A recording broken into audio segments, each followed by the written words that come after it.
এক বছর আগেও এখানে ছিল তৃষ্ণার্ত মানুষের জন্য বিনামূল্যে সুপেয় পানির ব্যবস্থা, ছিল জুলাই শহীদ মীর মাহফুজুর রহমান মুগ্ধকে স্মরণ করার একটি প্রতীকী স্থান। কিন্তু আজ সেই স্মৃতির দেয়ালেই লেগেছে অবহেলার ধুলো।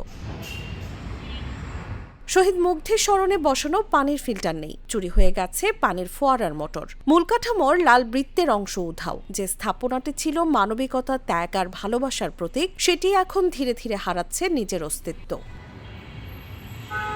2025 সালের 4 আগস্ট ঢাকা উত্তর সিটি কর্পোরেশনের উদ্যোগে উত্তরার 7 নম্বর সেক্টরে নির্মিত হয় মুগ্ধ মঞ্চ। জুলাই গণ অভ্যুত্থানে শহীদ মীর মাহফুজুর রহমান মুগ্ধের স্মৃতি ধরে রাখতেই এই উদ্যোগ। কিন্তু মাত্র 1 বছরের ব্যবধানে জায়গাটি পরিণত হয়েছে ময়লা আবর্জনার স্তূপে। স্থানীয়দের অভিযোগ, সন্ধ্যা নামলেই এটি হয়ে ওঠে মাদকসেবীদের আড্ডাখানা। উত্তরাতে যে অগ্রণী সৈনিক শহীদ মুগ্ধ, মীর মুগ্ধ জীবন ও অকাতর জীবন দিয়ে গেছে, যদি তার জীবনের শাহাদাতের যে স্পিরিট, এটা যদি আমরা এই সরকার, আমাদের যারা সরকারের বিপক্ষ আছে, বিরোধী দল আছে, আমরা যদি অন করতাম, তাহলে এই মুগ্ধ মঞ্চের অবস্থা এটা হতো না।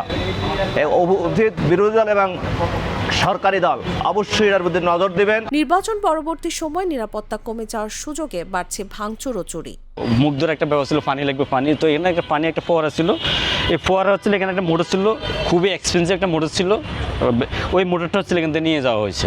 এবং এটা কেন নিয়েছে, এটা তো যারা নিয়েছে টোকাইদের মাধ্যমে নেওয়া হয়েছে, ওরা তার বেশি দাম বিক্রি করতে পারবো না, কিন্তু এটাকে দেশটাই করা হয়েছিল মূল কাহিনী, মূল উদ্দেশ্য ছিল এটা। সরেজমিনে দেখা যায় মূল বেদিতে পড়ে আছে নির্মাণ সামগ্রী, পাশেই আশ্রয় নিয়েছে ছিন্নমূল একটি পরিবার। রাত গভীর হলে এখানে মাদক বেচা কেনার অভিযোগও রয়েছে। একইভাবে আমরা একটা জিনিস দেখতে পাচ্ছি যে সিটি কর্পোরেশন থেকে ওই একবার শুধু একটা উদ্যোগ নেওয়া হয়েছিল এটাকে সংস্কার করার জন্য। তো এই সংস্কার পর্যন্তই আসলে তাদের কার্যক্রম। এর পরবর্তী সময় এটা রক্ষণাবেক্ষণ বা এটা কিভাবে ঠিক থাকবে বা এটার উপরে যে নজরদারি বা এটাকে ঠিক রাখার জন্য যে চেষ্টা, এটা আমরা কোনোভাবেই আসলে দেখতে পাচ্ছি না। একটি স্মৃতিস্তম্ভ শুধু ইট পাথরের নির্মাণ নয়, এটি একটি জাতির ইতিহাস, ত্যাগ আর আত্মমর্যাদার প্রতীক। যে তরুণ নিজের জীবন দিয়ে একটি স্বপ্নের বাংলাদেশ গড়ার পথ দেখিয়েছিলেন, তার স্মৃতিকে যদি আমরা রক্ষা করতে না পারি, তাহলে হারিয়ে যাবে শুধু একটি স্থাপনা নয়, হারিয়ে যাবে আমাদের দায়বদ্ধতা, আমাদের কৃতজ্ঞতা এবং ইতিহাসের প্রতি সম্মানও। News desk, Jago news.